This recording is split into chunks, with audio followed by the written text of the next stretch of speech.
31 अगस्त 2024 का न्यूज़पेपर हम देखेंगे। साइक्लोन आसना जो है वो गुजरात में उसने काफ़ी तबाही लाई है, बारिश लाई है। उसकी वजह से तकरीबन 32 लोगों की मौत हुई है। 18,000 लोगों को लोकेट किया गया है उनकी जगह से।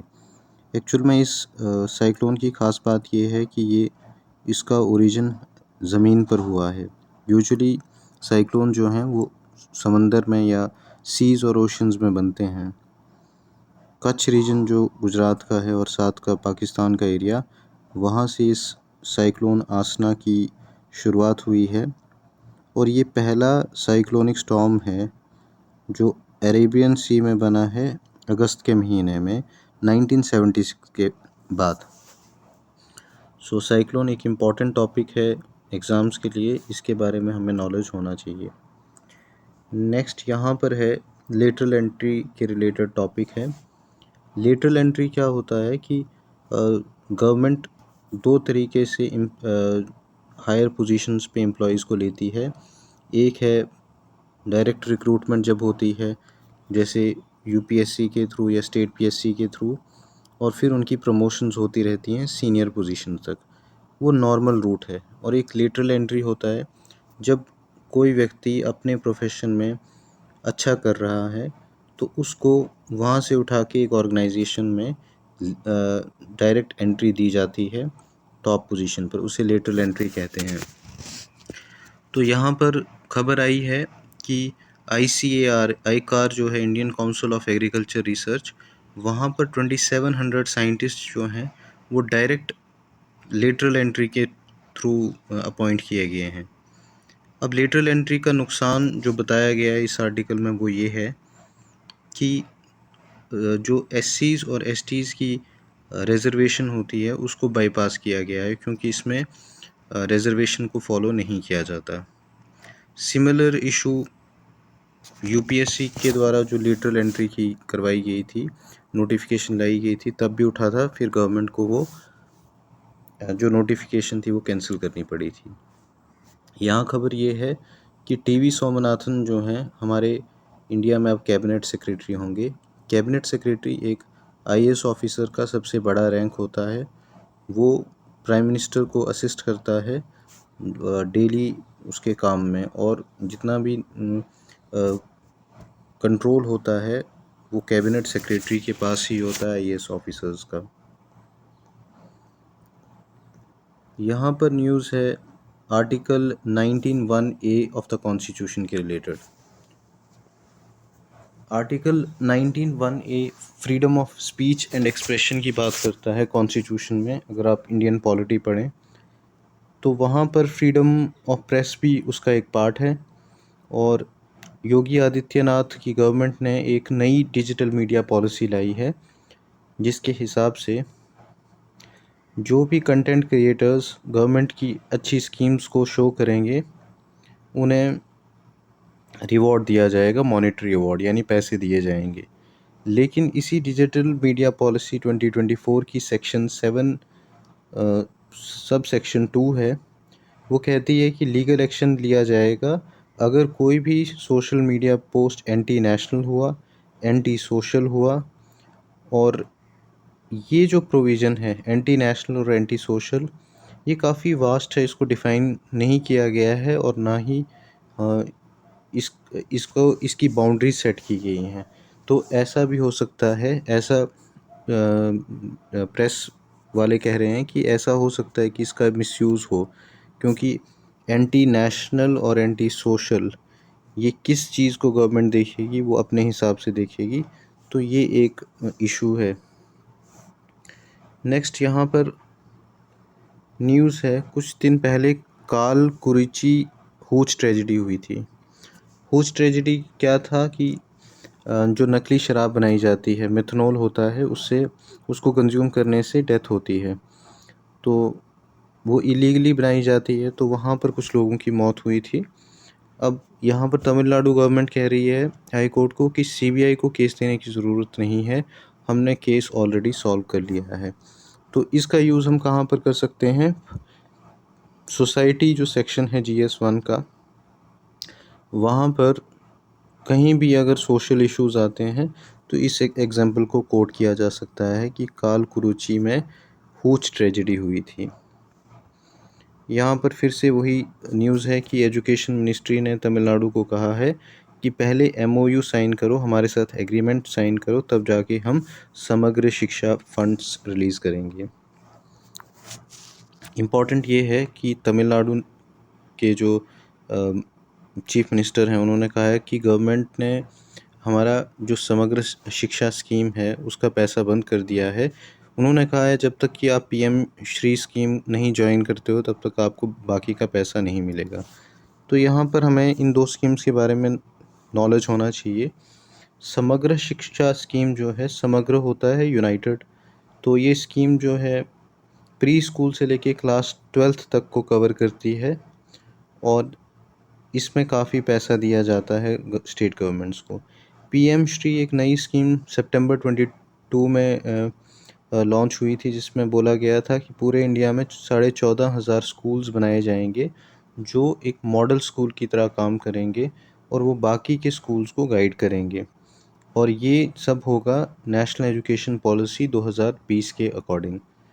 तो जो मिनिस्टर हैं धर्मेंद्र प्रधान, उन्होंने कहा है कि तमिलनाडु की गवर्नमेंट ने कहा था कि हम PM श्री MOU को साइन करेंगे। अब वो इसको आगे कंटिन्यू नहीं कर रहे हैं, तो तब तक हम समग्र शिक्षा फंड्स के पैसे रिलीज़ नहीं कर सकते हैं।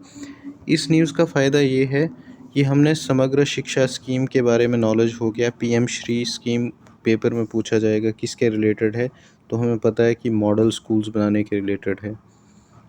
और दूसरा फेडरलिज़म का जो टॉपिक है GS2 में पॉलिटी सेक्शन में, वहाँ पर हम देख सकते हैं कि स्टेट और सेंटर के बीच में जो कॉन्फ्लिक्ट होता है उसका एक एंगल रिलीज़ ऑफ फंड्स भी है। यहाँ पर एक न्यूज़ है, नीनू नाम से MLA हैं नागालैंड के, नागालैंड पीपल्स फ्रंट पार्टी के। उन्होंने कहा है कि जब गवर्नमेंट मिलिटेंट ग्रुप्स के साथ सीज़ फायर करती है, यानी लड़ाई उनकी कुछ टाइम के लिए रोक दी जाती है, उनको मतलब मारना रोक दिया जाता है, उसकी वजह से उन्हें एक तरह से लाइसेंस मिल रहा है कि वो क्रिमिनल एक्टिविटीज़ कर रहे हैं। एक्चुअल में नागालैंड में इंसर्जेंसी रही है शुरू से ही, और गवर्नमेंट ऑफ इंडिया ने 2015 में वहाँ का एक ग्रुप है NSCN, Nagaland socialist council of India, और उसकी एक सब सेक्शन है आइजैक मूविया सेक्शन, उनके साथ 2015 में एक एग्रीमेंट साइन किया था। इसी तरह दूसरा ग्रुप है खापलांग ग्रुप, और उनके साथ एग्रीमेंट नवंबर 2017 में शुरू हुआ था। अब जब ये एग्रीमेंट्स हुए हैं, सीज़ फायर हुआ है, इन दो मतलब ये ग्रुप्स गवर्नमेंट के साथ नहीं लड़ रहे हैं, लेकिन इन MLA का कहना है कि ये अभी भी इनका जो प्रेशर है वो सोसाइटी पर अभी भी पड़ रहा है, और तकरीबन ऐसे 26 ग्रुप हैं जो एक तरह से हफ्ता वसूली करते हैं अभी भी। तो ज़रूरत है कि इन पर पूरे तरीके से इन पर कंट्रोल किया जाए। तो ऐसा इशू नागालैंड में चल रहा है, हमें अवेयरनेस होनी चाहिए। नेक्स्ट न्यूज़ है SCO मीटिंग के रिलेटेड। SCO के head of government meeting Islamabad में हो सकती है अक्टूबर 15 और 16 को, और इस बार इंडिया ने डिनाई नहीं किया है, हो सकता है प्राइम मिनिस्टर मोदी वो मीटिंग अटेंड करें। ये भी ज़रूरी है समझना कि इंडिया ने 2016 के बाद सार्क ग्रुपिंग की कोई भी मीटिंग अभी तक ज्वाइन नहीं की है। तो SCO क्या है ऑर्गेनाइजेशन, इसका विकिपीडिया पेज खोल के आप जान सकते हो कि ये एक ऑर्गेनाइजेशन है जो central Asian states, Russia, China, India, Pakistan, ये सब इसमें आते हैं। और सार्क के बारे में साउथ एशियन नेशंस आते हैं, जिसमें इंडिया, पाकिस्तान और आसपास के एरियाज़ आते हैं। यहाँ पर न्यूज़ ये है कि श्रीलंका में प्रेसिडेंशियल इलेक्शंस होने वाले हैं, और इंडिया के national security adviser Ajit Doval जो प्रेसिडेंशियल इलेक्शन में पार्टिसिपेट कर रहे हैं लीडर्स, उनसे मिल रहे हैं। ये इस आर्टिकल में ये भी बताया गया है कि इंडिया बहुत सारे पावर प्रोजेक्ट्स डेवलप कर रहा है श्रीलंका में, रिन्यूएबल एनर्जी सेक्टर में भी। तो इतना हमें पता होना चाहिए कि श्रीलंका में प्रेसिडेंशियल इलेक्शंस होने वाले हैं। यहाँ पर न्यूज़ है, जो मिनिस्टर ऑफ होम अफेयर्स हैं अमित शाह, वो कोऑपरेशन मिनिस्ट्री के भी कैबिनेट मिनिस्टर हैं, और उन्होंने कहा है कि इंडिया में पहले क्या होता था, कोई मैकेनिज़्म नहीं था जिससे हम ऑर्गेनिक प्रोडक्ट्स को, उनकी क्वालिटी को चेक कर सकते थे, और फार्मर्स को अच्छी प्राइसेस नहीं मिली थी। इस चीज़ को सॉल्व करने के लिए मोदी गवर्नमेंट ने NCOL को इस्टेब्लिश किया है, नेशनल कोऑपरेटिव ऑर्गेनिक्स लिमिटेड। और अमूल और ये नेशनल कोऑपरेटिव ऑर्गेनिक्स लिमिटेड मिलके एक नेटवर्क बनाएंगे लैब्स का, और वो लैब्स जो हैं वो सर्टिफाई करेंगी ऑर्गेनिक प्रोडक्ट्स को, और उन प्रोडक्ट्स पर नाम जो दिया जाएगा वो भारत और अमूल ब्रांड्स का नाम दिया जाएगा। अमित शाह जी ने ये भी बोला है कि जो केमिकल्स यूज़ होते हैं फर्टिलाइज़र्स में, उनसे हाइपरटेंशन यानी high BP, diabetes, thyroid problem और इवन कैंसर तक होता है। तो NCOL नाम की ऑर्गेनाइजेशन है, और भारत और अमूल ब्रांड्स ये आगे जाके अनाउंस होंगे, और ऑर्गेनिक फार्मिंग सेक्टर को इंडिया में काफ़ी सपोर्ट किया जाएगा, ये न्यूज़ है। नेक्स्ट यहाँ पर है, कोर सेक्टर्स जो होते हैं 8 सेक्टर होते हैं जिनका निमोनिक रेस्पॉन्स CF होता है, जैसे रिफाइनरी प्रोडक्ट्स होते हैं, इलेक्ट्रिसिटी है। बाकी आप कोर सेक्टर्स को सर्च कर सकते हैं कि कौन कौन से सेक्टर्स हैं। ये मेजर सेक्टर्स है इकोनॉमी में, और इनकी ग्रोथ 6.1% हुई है जुलाई में। यहाँ पर न्यूज़ है कि रशिया के एडिटर हैं, न्यूज़ एडिटर हैं सेर्गेई मिखेलेव। उन्होंने ऑनलाइन पोस्ट्स डाले थे, और उन्होंने रशिया की जो वॉर है यूक्रेन के साथ उसको क्रिटिसाइज़ किया था। उन्होंने बोला था कि ये 2-3 शहरों में, मैरीपुल और बूचा नाम के शहरों में काफ़ी सिविलियंस को मारा गया है। अब न्यूज़ है कि इन न्यूज़ एडिटर को, सेर्गेई मिखेलेव को 8 साल की सज़ा दी गई है ये पोस्ट डालने के लिए। यहाँ पर एक इम्पॉर्टेंट इंटरनेशनल न्यूज़ है, पैसिफिक ओशन में जो पैसिफिक देश हैं, पैसिफिक आइलैंड्स वाले देश हैं, उनकी एक ऑर्गेनाइजेशन है जिसका नाम है पैसिफिक आइलैंड फोरम। अब वहाँ पर एक इनिशिएटिव हो रहा था, जॉइंट पुलिसिंग प्लान उन्होंने ऑर्गेनाइज़ करना था कि किस तरह से उनकी पुलिसिंग एबिलिटीज़ को बढ़ाया जाए। लेकिन ये जो पैसिफिक आइलैंड्स फोरम है, ये इसमें चाइना को सपोर्ट करने वाले भी ग्रुप्स हैं और US को सपोर्ट करने वाले भी ग्रुप्स हैं, और हम ये भी जानते हैं कि चाइना और ताइवान एक दूसरे के अपोजिशन में हैं। अब यहाँ पर ऑस्ट्रेलिया चाहता था, जो कि पैसिफिक देशों के साथ जुड़ा हुआ है, एक बड़ा देश है, ये चाहता था कि ये पुलिसिंग के बारे में, पुलिस के रिलेटेड जो भी ट्रेनिंग है ये प्रोवाइड करे, और फिजी जैसे देश जो थे इस चीज़ के सपोर्ट में थे। लेकिन चाइना का सबसे नज़दीक पैसिफिक आइलैंड जो देश है वो है सोलोमन आइलैंड्स।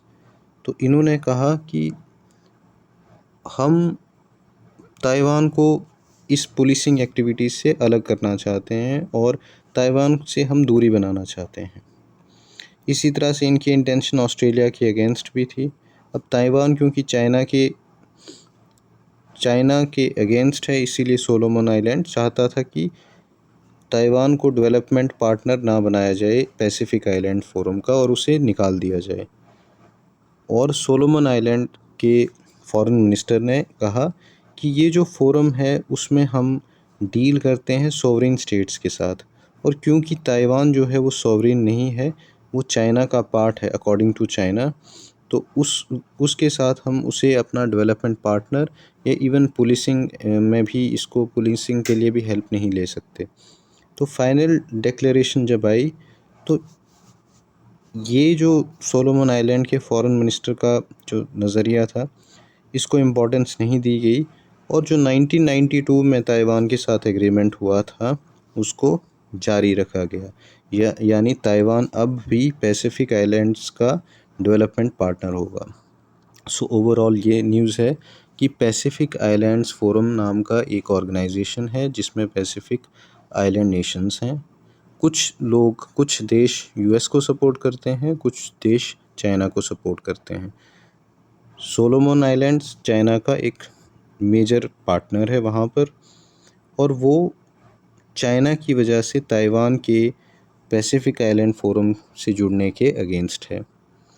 अब इन्होंने चाहा था कि ताइवान के साथ डेवलपमेंट पार्टनरशिप ना हो और कोई भी ये जो जॉइंट पुलिस प्लान है उसमें उसकी पार्टिसिपेशन ना हो, लेकिन जब फाइनल डिक्लेरेशन सभी का एग्रीमेंट हुआ तो उसमें लिखा गया कि हमने जब 1992 में ताइवान के साथ एग्रीमेंट किया था वो एग्रीमेंट कंटिन्यू रहेगा। सो ये एक इम्पॉर्टेंट न्यूज़ है कि पैसिफिक, क्योंकि अब इंडो पैसिफिक रीजन की इम्पोर्टेंस बढ़ गई है वर्ल्ड जियो पॉलिटिक्स में, तो हमें इस न्यूज़ के बारे में पता होना चाहिए। आज के न्यूज़पेपर में इतना ही है।